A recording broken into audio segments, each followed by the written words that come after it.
On est parti les amis, on se retrouve pour le 352e épisode du Coup Tordu. Le Coup Tordu, ça parle de vélo, ça parle de cyclisme. Les passionnés qui parlent aux passionnés. On se retrouve pour un 352e épisode. Alors je suis en solo pour ce 352e épisode. On va parler du Tour d'Allemagne qui débute ce mercredi 20 août 2025. On va parler bien évidemment du Renault Tour, course World Tour qui débute. On parlera un petit peu du Tour d'Espagne, mais je vous le dis tout de suite, la grande preview pour le Tour d'Espagne pour la Vuelta 2025. Vous l'aurez jeudi soir. J'ai reçu pas mal de messages. On me dit c'est quand la preview pour la Vuelta. Alors je vous l'explique pourquoi on va vous l'envoyer assez tard. La preview va arriver jeudi soir. Le Tour d'Espagne démarre samedi.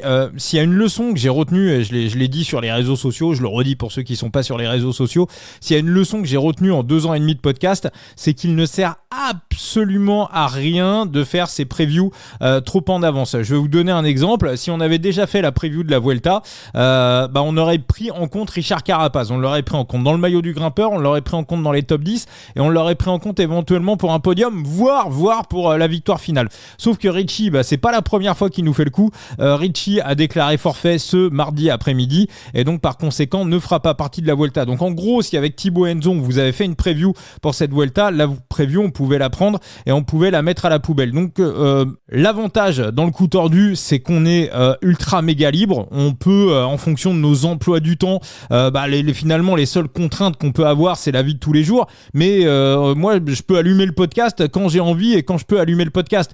Il n'y a pas, si vous voulez, moi je comprends l'organisation de certains médias, de certaines radios. On se retrouve à telle heure parce qu'il y a du matos, parce qu'il y a des salariés. Nous, l'avantage, c'est véritablement qu'on peut avoir cette réactivité. Donc voilà. Donc l'idéal, c'est jeudi soir, donc vous aurez le format habituel avec les 5 épisodes, un épisode pour le parcours et le classement général, un épisode pour le maillot du meilleur grimpeur, un épisode pour le classement des sprints, un épisode pour les électrons libres, cher aux joueurs de fantasy, et un épisode également pour le team classification. On va quand même en parler de ce maillot du com. Je vais vous donner comme ça un petit bet en amont, voilà, en croquette, en apéritif de ce Tour d'Espagne. D'ailleurs je vais y aller direct avec ce bet. Déjà, je vais rappeler que jouer avec excès comporte des risques. Je ferai l'actualité vélo et l'actualité betting également. J'ai pas mal de petites choses à vous dire avant d'attaquer le Renault Tour et avant d'attaquer le Tour d'Allemagne. Je rappelle que jouer avec excès comporte des risques. Faites du management bankroll. Ceux qui vous disent qu'on peut changer sa vie avec les paris sportifs, c'est littéralement n'importe quoi. Déjà, réussir à jouer sans perdre, c'est déjà quelque chose de bien. Et je sais aussi qu'il y a des gens qui viennent écouter le Coup Tordu, et je pense que c'est à peu près la moitié d'entre vous qui viennent écouter le Coup Tordu pour parler vélo, pour entendre parler vélo et pas forcément pour entendre parler betting. Donc pour ceux qui ne jouent pas, je ne vous incite absolument pas à jouer, et pour ceux qui le font, faites-le avec la plus extrême prudence. Alors on va y aller tout de suite. PLT pour cette Vuelta. Vous avez vu Enzo qui a retweeté l'article cet après-midi sur les réseaux sociaux. Interview donnée par Giulio Ciccone. Alors attention évidemment à prendre avec des pincettes, mais quand on lui a demandé s'il préférait jouer un éventuel top 10 ou un classement général ou jouer des étapes et le maillot de la montagne, il a répondu qu'il préférait largement la deuxième solution. Alors j'espère que vous étiez taquet sur tout ça. J'espère que vous êtes précipité sur la cote de Giulio Ciccone au classement de la montagne qui était à 15. De mon côté, c'est pris. Je suis là pour vous dire ce que je prends. Donc 0,09% de bankroll. Si vous êtes assidu et à l'écoute du Coup Tordu, je suis sûr que vous n'avez pas raté cette occasion de prendre une véritable grosse value. Alors pour moi, jusqu'à quel moment ça reste value? Je pense que ça reste value jusqu'à 6, 7. Là, sur ce que j'ai vu en allumant le podcast, les cotes, elles se sont plutôt éclatées aux alentours de 4 ou 5. Alors bien évidemment, on réépluchera ce maillot des grimpeurs avec Thibaut Henzon dans la grande preview de jeudi. Mais alors bien sûr, vous pouvez pas être tout le temps arrivé sur votre smartphone. Moi, si à ce moment-là j'étais parti courir, je pars courir sans mon smartphone, je serais passé à côté de l'information. Tant pis pour moi. J'ai envoyé l'info à Benoît par exemple. Benoît, lui, il était en famille, il avait pas de réseau, il était perdu sur une île au fin fond de l'Atlantique. Benoît, quand il a retrouvé du réseau, il a pas pu le prendre. Donc bien évidemment, il y a des choses qui peuvent arriver, hein. Moi aussi, ça m'est arrivé de passer à côté de certains coups, mais pour dire que dans le betting, la première des bases, c'est de ne pas être tout seul. Vous devez absolument intégrer des groupes, hein. Si jamais vous êtes passé à côté de l'information, vous devez être dans des Discord, vous devez absolument, le betting, c'est de l'échange d'informations. Si on veut avoir une chance de battre les bookmakers, on joue pas les uns contre les autres, on joue ensemble en fait. Et si on veut avoir une chance de battre les bookmakers, il faut absolument que tous ensemble on se partage l'information. En matière de betting, le loup solitaire qui réussit à s'en sortir envers et contre tous, ça n'existe pas. Et d'ailleurs, cet état d'esprit avait été influé en premier en France par le célèbre Joe Bettman, hein, qui avait commencé à mettre ça un petit peu en place il y a maintenant très très longtemps, et il avait raison, c'est la seule manière de s'en sortir. Alors moi, souvent on me demande, mais est-ce qu'il y a un Discord dans le coup tordu? Alors il y a un Discord dans le coup tordu, mais il est complètement inactif, il y a personne dessus. Moi je vous conseille d'aller sur le Discord de Thibaut. On va pas faire un Discord en plus du Discord de Thibaut. Le Discord de Thibaut, il est très très bien, donc allez le voir sur Twitter, sur son compte X, Thibaut Chambre. Vous lui envoyez un petit message, c'est gratos évidemment, et voilà, il vous rentrera dans son compte, dans son Discord. Un Discord de passionnés avec bien évidemment le plus passionné des passionnés. Donc vraiment, l'échange d'infos, c'est très important. Donc cote à 15, 0,09% de bankroll pour le coup tordu. Et j'espère bien évidemment que vous avez aussi pris, voilà, si vous êtes assidu, si vous avez eu l'info, je pense que vous n'avez pas hésité. Et voilà, ça fait une énorme value. C'est comme ça de toute façon qu'à terme, c'est la seule manière quasiment de réussir à battre les bookmakers sur le long terme, c'est de réussir à choper des values. Donc ça sera le premier bet pour la Vuelta, et après encore une fois à mettre avec des pincettes, hein, parce que moi je pense que si Giulio Ciccone se retrouve pris dans le classement général, en plus on va partir d'Italie, donc il peut éventuellement se retrouver bien placé assez rapidement au GC et prendre pas mal de points de retard au niveau du classement de la montagne. Donc on réépluchera le parcours, on réépluchera le barème, on reparlera de tout ça bien évidemment jeudi soir. Vous aurez le podcast, je pense vers 22h30, 23h, hein, le temps que ça arrive sur les plateformes de podcast et sur la chaîne YouTube du Coup Tordu. Actualité vélo, ou plutôt actualité betting, on va rester un petit peu là-dedans. Alors vous avez vu l'information, hein, il y a un parieur qui vient de prendre 400 000 euros à Winamax, alors non pas sur un bet, enfin presque, hein, sur un procès, un Winamax fait appel. Donc qu'est-ce qui s'est passé? Alors visiblement, donc je résume l'histoire telle que je l'ai lu dans la presse.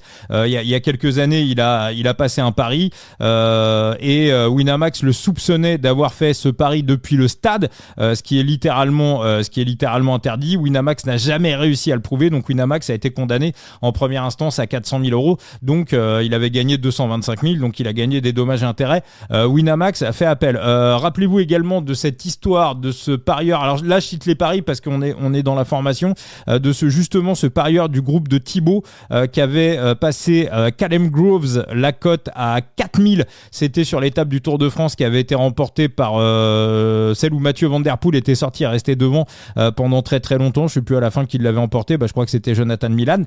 Donc pour revenir à ce camarade donc, qui est dans le Discord de Thibaut, donc qui avait pris la cote de Callum Groves à 4000, hein, Callum Groves qui avait fini 10e, donc il avait mis 10 balles, il avait pris 40 000 euros, donc ça n'a pas, sur les infos que j'ai, ça n'a pas été payé, donc il va prendre un avocat.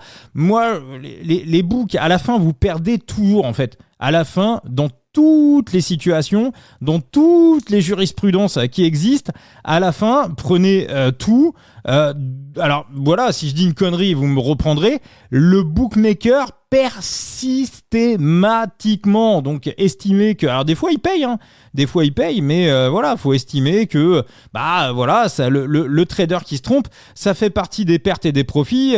C'est comme ça. Nous aussi des fois on fait un misclick sur un bet. Et c'est perdu, voilà, c'est perdu, c'est le jeu, c'est comme ça.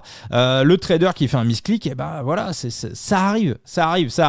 Donc voilà, bon après chacun fait ce qu'il veut évidemment. Moi j'ai rien à dire au bookmaker, mais en tout cas si ça vous arrive, voilà, le conseil du coup tordu, si ça vous arrive, n'hésitez pas à prendre un avocat, n'hésitez pas à attaquer si la somme en vaut la peine, parce que de toute façon à la fin vous finissez toujours par gagner et par avoir gain de cause. C'est long, c'est chiant, c'est des procédures qui peuvent durer très très longtemps, mais à la fin vous finissez par avoir gain de cause, même si encore une fois sur ce coup-là, Wina a fait appel, donc l'appel est suspensif, je crois, il me semble, j'en sais rien, je suis pas juriste, mais je crois. En tout cas, ils ont fait appel. Voilà. On reste d'ailleurs dans cette actualité betting. Alors, je vais faire un gros big up à Dorado et à Robin Desbêtes, le podcast, le vidéocast de Dorado, le Dorado Show. Alors c'est vrai que je regarde pas mal Dorado, je l'écoute aussi et il est parti un petit peu avec son bâton de pèlerin à vouloir entre guillemets redonner ses lettres de noblesse au betting et à parler un petit peu de ceux qui font le taf bien et réellement et un petit peu dénoncer les escrocs. Alors moi je trouve ça très très bien. Moi je pars pas trop dans ce combat-là, mais je comprends la frustration pour ceux qui font ça de manière honnête, de se faire un petit peu manger le buzz par des abrutis terminés. Donc je comprends totalement. Robin, Dorado, ça là-dessus, on est ensemble. J'en parle pas souvent, c'est la première fois que j'en parle dans le coup tordu, mais je comprends votre combat, on est ensemble, il y a absolument aucun souci. Moi simplement, je suis un petit peu choqué. Alors vous avez vu, le compte du coup tordu sur TikTok est en train en ce moment d'augmenter, d'exploser. On est bientôt à 11 000 abonnés sur TikTok. Les publications, on arrive même des fois à faire des publications, à parler de fond et ça fait quand même quelques milliers de vues, donc c'est sympa. Ça fait aussi venir des nouveaux auditeurs sur le podcast du coup tordu, donc c'est vraiment top. Alors par contre, j'étais persuadé qu'au niveau de TikTok, il y avait une véritable protection du jeune public et que tout ce qui était en matière de betting, c'était en gros, on va dire, péjoré par les algorithmes, c'est-à-dire qu'en gros il y avait une protection, il y a une protection et on parle pas de paris sportifs ou très peu sur TikTok, sauf que mon algorithme arrête pas de me sortir des abrutis, mais je dis vraiment des goliots quoi, des abrutis mais des débiles mais terminés.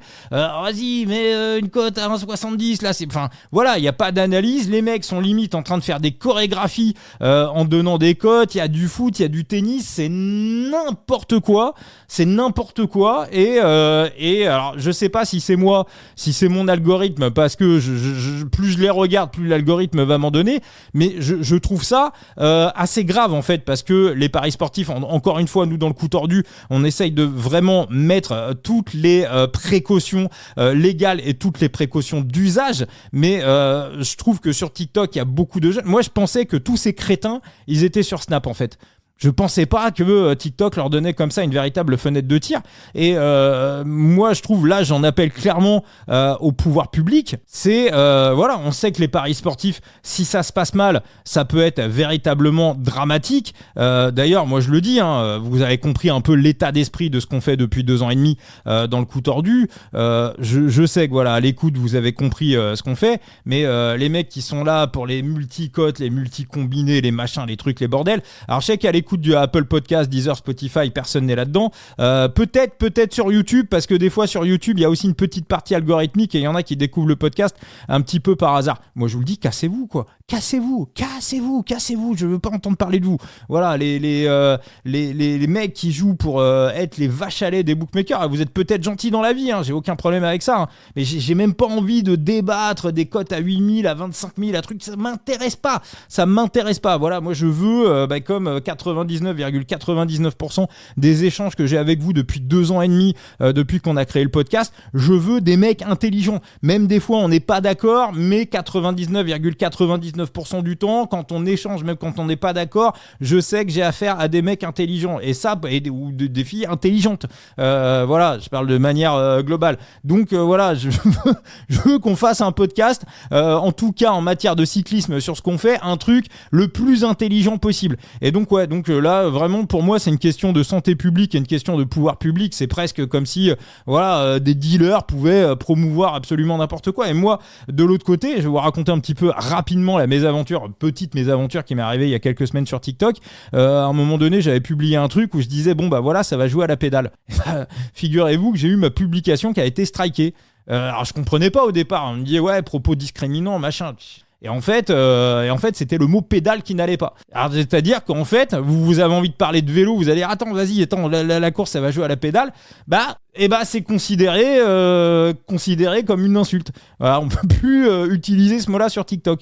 Donc encore une fois, on marche un petit peu sur la tête. Bon, c'est pas très très grave ce qui m'est arrivé, mais Mais voilà, donc en tout cas, voilà, si vous connaissez des jeunes qui traînent sur TikTok, c'est vraiment, c'est vraiment la pire des choses, la pire des manières. Et en plus que les algorithmes mettent ces crétins en avant, j'espère en plus qu'ils touchent pas de monétisation, parce que là, ça serait vraiment, vraiment, vraiment gravissime. Rapidement, je reviens aussi sur ce que j'avais dit sur Bjerneris la dernière fois. Je savais pas du tout que quand Bjerneris, dans la conférence qu'il a tenue il y a quelques jours au Danemark, avait été payé par une entreprise pour tenir les propos qu'il a tenus sur le dopage. Donc je mets un peu de bémol quand même sur ce que j'ai dit la dernière fois. Je connaissais pas le contexte de l'interview. Et pour terminer sur l'épisode précédent, je vous ai fait un hors-série sur les coureurs de Side Limit qui vont monter, qui vont changer de catégorie la saison prochaine. Donc vous avez vu Anton Schiffer, je vous l'avais annoncé. Bon, je suis pas le seul à l'avoir annoncé, mais c'est officiel depuis aujourd'hui. Il est transféré à la Bikehead. Alors il y a Léo Bouvier, que j'embrasse d'ailleurs, que vous allez voir sur le Tour d'Allemagne,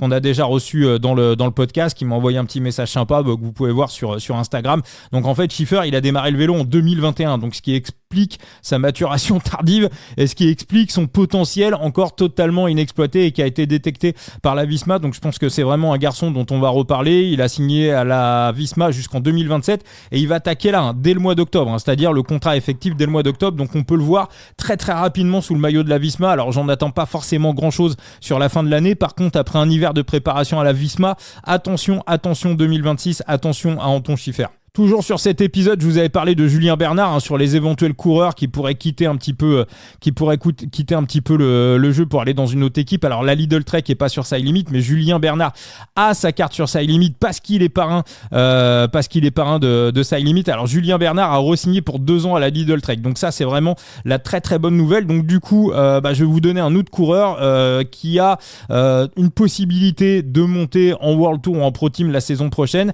Il y a des rumeurs qui tournent actuellement, pour l'instant ça en est qu'au stade de rumeurs. Yael Johaland du CIC Nantes Atlantique, pressenti pour intégrer la Cofidis. Alors Cédric, ça serait, voilà, je vais pas te dire mon Cédric que si tu embauches Yael, je vais te pardonner, je vais oublier, je vais faire comme si tous tes péchés avaient disparu, loin de là, mais on effacera quand même Cédric, on effacera quand même quelques péchés si tu embauches Yael Johaland.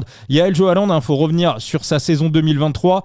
Yael en 2023, c'était quasiment le niveau Jordan Jegat, même en haute montagne, c'était même, je pense un tout petit peu meilleur. Il y a une 13e place sur la Mercantour classique où il y avait une start list de dingue, c'était le dernier coureur qui avait tenu 20e sur le CIC Mont Ventoux dénivelé challenge, où pareil il y avait une énorme start list. Il fait 5e du Alpe Isère Tour avec une 3e place notamment sur l'étape Rennes, étape Rennes qui avait été remportée par Lennart van Delvet devant Oscar Only, et à la 3e place, pas très très loin derrière, on avait Yael Johaland. Donc c'est un grimpeur, il est pas encore très vieux, il a quoi, il a 24 ans maintenant, il va avoir 25 ans au mois de septembre, donc il arrive aussi à maturité. Il a eu son accident au début de l'année 2024, vous êtes tous au courant, sur la Marseillaise avec Axel Zingle qui lui a sauvé la vie. Anthony Ravard, alors qu'il n'avait pas repris sa saison à la fin de l'année 2024, Anthony Ravard lui a redonné un contrat pour l'année 2025, ce qui voit quand même que quand il y a un mec qui est manager et qui a été coureur, ça fait quand même souvent des différences. Donc je pense que ça serait une très très bonne idée que la Cofidis ou une autre équipe lui donne sa chance. C'est grimpeur typé, fort sur les ascensions de 20-30 minutes. Alors, petit défaut quand même, petit défaut sur le placement, c'est ce que nous avait dit Anthony Ravard quand on l'avait reçu dans le podcast. Mais sorti de ça, si on est sur des ascensions un petit peu longues, deuxième, première catégorie, franchement, Yael Johaland, c'est un profil de grimpeur qu'on n'a pas beaucoup en France. Et j'espère qu'il trouvera un joli contrat pour l'année 2026. C'est pas le plus grand des communicants, mais on s'en fout. Un coureur, c'est pas ce qu'on lui demande. Après, si ça peut être un bon communicant, nous on aime bien faire des interviews dans le coup tordu, c'est toujours sympa, mais bon, le métier d'un coureur cycliste, c'est quand même d'envoyer des watts, d'appuyer sur les pédales et de gagner des courses. Faut pas trop se fier aux résultats qu'il a en ce moment. Il a eu une chute sur le Tour d'Alsace, donc je pense qu'il est un petit peu plombé par ça, à la fois sur le Tour de l'Ain où ça a pas été dingue, et là sur la première étape du Tour du Limousin où il a fini assez loin, mais c'est vraiment un bon petit coureur que je suis pressé de voir au niveau supérieur. Allez, on attaque les 2 previews du jour. Alors on va attaquer sur le Run 8 Tour, donc course ancien Tour du Benelux, évidemment, course World Tour, World Tour avec une première étape, donc on va aller là-dessus, première étape, après on parlera du classement général. Donc là c'est sprint, c'est entièrement plat, on va arriver dans le sud des Pays-Bas, donc pas très très loin de chez Mathieu Van Der Poel. On est en bord de mer, mais on est plutôt vent de face. Le vent sera en direction du sud, donc on aura toute l'approche du sprint vent de face, la remontée vers Breskens, c'est vent de face. Donc sur les parties décisives, c'est plutôt vent de face. Alors il y a des petites parties où on va être vent de dos, vent 3/4 d'eau, mais on va reprendre vent de face derrière. Donc je pense vraiment sprint, je pense que ça va ressembler un petit peu à ce qu'on avait vu, rappelez-vous sur le Tour de France, l'étape qui était arrivée à Dunkerque, entre Valenciennes et Dunkerque. Alors bien sûr ça va pas être aussi soporifique tout au long de l'étape, mais on risque d'avoir un sprint assez ramassé avec pas mal de candidats à la victoire finale. Et puis ce qu'on s'était dit et ce qui s'était passé sur cette arrivée à Dunkerque, quand c'est vent de face, forcément les trains ont un petit peu moins d'impact et du coup ça ramène pas mal de coureurs de l'arrière. Même si vous êtes 30e à la Flamme Rouge, vous avez encore votre chance, donc ça aiguise un petit peu les appétits. Donc j'espère bien évidemment qu'il n'y aura pas de chute, mais ça risque d'être un petit peu la pagaille. Donc on a un ultra méga favori pour cette étape, c'est Tim Merlier. Alors moi je suis pressé de voir l'association Tim Merlier-Paul Magnier, parce qu'on peut estimer que Paul Magnier va lui faire le lead out, ce qui serait quand même assez logique. Ils s'adorent les deux, vraiment. Si on écoute les podcasts de la RTBF, quand Cameron, la femme de Tim Merlier, parle de Paul Magnier, on sent qu'il y a beaucoup d'affection entre Paul Magnier et Tim Merlier. D'ailleurs Cameron le disait en début de saison, quand Tim Merlier rentrait à la maison, il disait on a un jeune là, il en parle, et il en parle vraiment en bien. Donc il y a une grande complicité entre les deux, donc j'imagine pas que chacun joue un peu sa carte, et je pense qu'à mon avis Polo n'aura absolument aucun souci à faire le lead out pour Tim Merlier. Alors Tim Merlier, à une époque, les sprints vent de face c'était pas trop son truc, rappelez-vous les vieux proverbes quand on a démarré le podcast, vent de dos c'était Tim Merlier, vent de face c'était Caleb Ewan, sauf que depuis Tim Merlier il a progressé, il est désormais d'une précision chirurgicale et il arrive toujours à lancer ses sprints au meilleur des moments. Alors après, cotation 1,72, au mieux il y a du 1,75, ça me paraît quand même très très léger. Il y a peut-être une petite légère value, mais enfin on va pas aller mettre 0,02% de bankroll sur une cote à 1,75, ça serait quand même un petit peu ridicule. Donc je vais rien mettre sur cette étape. Pour les joueurs de fantasy, voilà, Tim Merlier, vous pouvez y aller.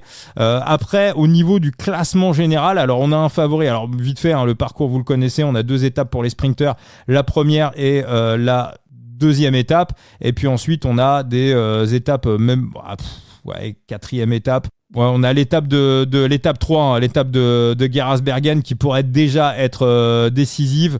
L'étape de Louvain aussi. Voilà, on est sur des petites Flandriennes comme ça en plein été. Enfin voilà, on a 2 étapes pour les sprinteurs, 1 et 2, et ensuite 3, 4, 5 plutôt des étapes de Flandriens. L'interrogation, c'est Mathieu Van Der Poel. Il est favori au classement général à 2,5. J'irai pas dessus tout simplement parce qu'il y a une véritable incertitude sur la forme de Mathieu Van Der Poel. Il a quitté le Tour de France sur pneumonie. Alors après, il est retourné s'entraîner en Espagne et il le dit lui-même, il a absolument aucune... Après, il va partir faire du VTT, mais au niveau forme, il sait absolument pas où il en est, et ce Renault 8 Tour doit justement lui donner l'indication au niveau de sa forme. Donc, il sait pas.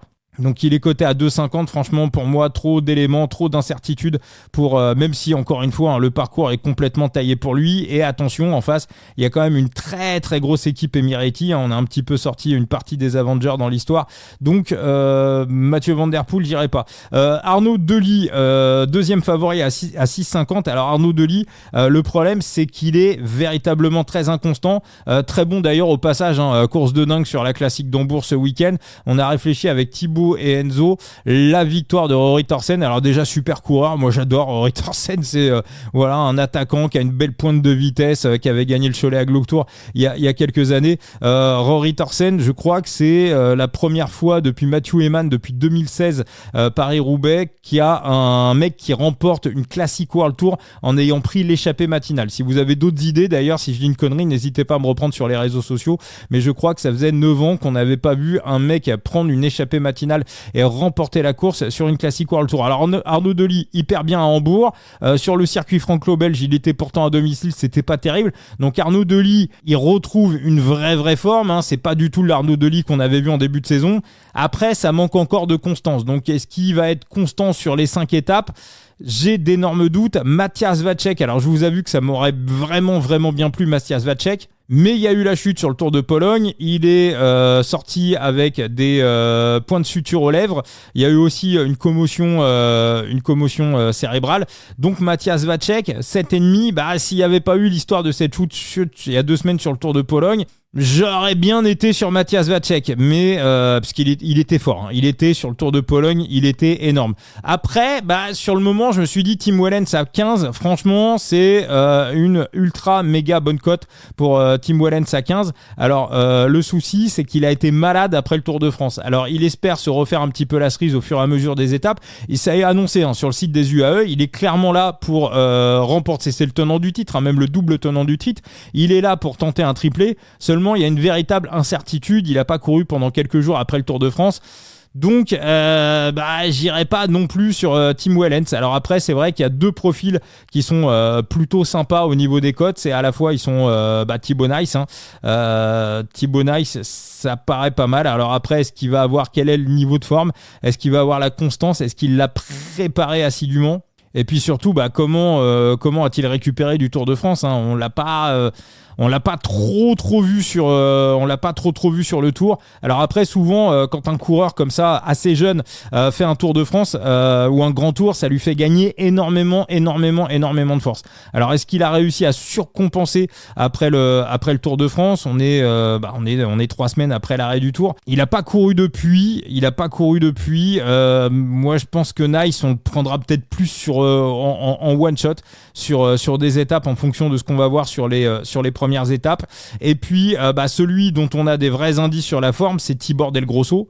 Moi, Tibor Del Grosso, ça me plaît bien. Il nous a fait passer un pari, un top 3 la semaine dernière sur une étape du Tour du Danemark.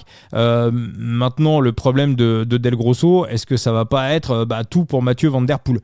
Est-ce qu'il va pas être utilisé comme lieutenant de Mathieu Van Der Poel? Ça pour moi c'est un vrai problème. Donc je prendrai rien pour le classement général. On va plutôt être attentif aux déclarations, à ce qui va être dit pendant la première étape. On va surtout l'observer, cette première étape du Renault 8 Tour. Et puis on se retrouvera demain pour un podcast et puis on fera des pronos pour l'étape 2 en étant bien observateur. On va aller sur le Tour d'Allemagne avec 2 coureurs sur la start list qu'on a reçus dans le podcast.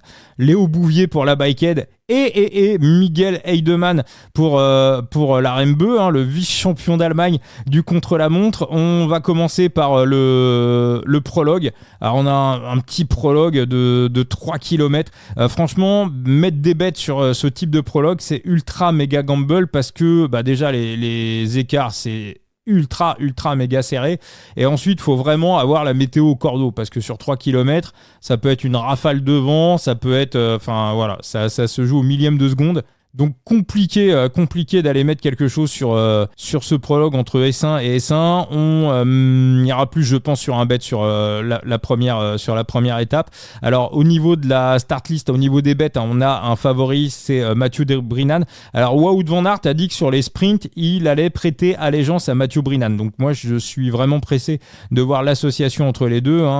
Brynan amené par Wout sur des sprints. Vous avez compris quel sera mon pronostic de la première étape en ligne. Alors je me méfie des UAE au niveau du parcours. Donc on a un prologue, on a 2 étapes clairement pour les sprinteurs et on va dire l'étape 2 qui est plutôt l'étape, on a 4 étapes en tout plus un prologue. L'étape 2 qui pour moi pourrait être l'étape reine, c'est ça s'apparente un petit peu à des Flandriennes, ça monte, ça descend. L'étape 2 et l'étape 3 également, on est c'est quand même des étapes avec un petit peu de dénivelé, notamment l'étape 2, on va se retrouver avec 2400 mètres de dénivelé positif et l'étape 3, on a 2700 mètres de dénivelé positif. Alors, est-ce que ça peut le faire pour Mathieu Brynan? Ça peut. Mathieu Brynan peut complètement, je trouve qu'il est favori logique au classement général. Maintenant, l'incertitude, c'est il est à 2,75 Mathieu Brynan, Jonathan Milan à 4,50 au classement général. j'y crois, mais alors j'y crois pas du tout, mais alors du tout. D'ailleurs, je pense qu'il est pas là pour ça. D'ailleurs, on va essayer de voir, est-ce qu'il y aurait pas un petit match-up à jouer au classement général contre Jonathan Milan. Ça peut être intéressant. Ils sont malins les books, ils sont malins. Ils mettent Jordi Meus en face, évidemment. Ils mettent souvent des mecs de même profil les uns en face des autres. Bon, c'est compliqué, mais globalement, on aura un match. Je pense que sur le classement général, on aura un match entre, encore une fois, les UAE contre les Visma. Alors la clé pour les UAE, est-ce qu'ils vont réussir à courir ensemble, C'est-à-dire qu'il y a quand même des petits talus pour foutre un petit peu le feu. On a McNulty, Narvaez, Maika qui revient de blessure. On a le fameux Jan Christen, Nils Politt également. Alors voilà, Nils Politt à domicile. Est-ce qu'on va courir pour Nils Politt? Est-ce qu'on va en faire un leader?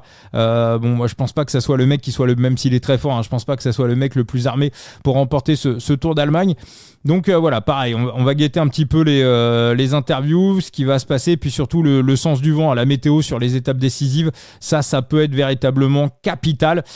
Si on se retrouve vent de face après les parties, on va dire, avec du pourcentage, ça sera pas la même forcément que si c'est vent de dos. Donc si c'est vent de face, ça sera plutôt avantage Mathieu Brinhan au classement général sur ces étapes décisives. Si c'est vent de dos, ça sera plutôt favorable, on va dire, à un profil comme Brandon McNulty ou le fameux Jan Christen. Donc on observera tout ça, mais ça va être surtout des étapes d'observation. Voilà, donc je vous ai donné des avis pour.